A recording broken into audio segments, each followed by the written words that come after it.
رحل عن عالمنا الآن المطرب صاحب الأغنية الشعبية محمد عدوية. رحل حزنا على زوجته، ولكن المؤلم في الموضوع هو تفاصيل الليلة الأخيرة في حياته واللي وضحها ابنه وهو بينعيه بكلمات مؤثرة على حسابه الرسمي، ووضح كمان موعد الجنازة والعزاء. نشر محمد عدوية على حسابه الرسمي بكلمات بينعي فيها والده وقال: إن لله وإن إليه راجعون، والدي في ذمة الله. والجمهور كله بدأ يترحم عليه ويفتكر أيامه وأغانيه اللي مستحيل تتنسي.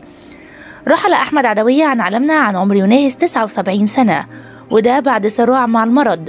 أما عن السبب الرئيسي للوفاة فهو عدوية دخل في رحلة طويلة من العلاج، لكن للأسف حالته تدهورت أكتر من بعد وفاة زوجته ونيسة أحمد لحد ما توفى يوم 29 ديسمبر 2024. الأخبار بتقول إنه كان بيعاني من أمراض مزمنة في الكلى والقلب، واللي كانت السبب الرئيسي في رحيله. أما عن موعد الجنازة والعزاء فهي غدا بعد صلاة الظهر من مسجد السيدة نفيسة، ولم يحدد حتى الآن موعد العزاء. ربنا يرحمه ويغفر له ويصبر أهله وكل محبيه على فقدان أيقونة زي أحمد عدوية اللي هيفضل اسمه محفور في تاريخ الأغنية الشعبية.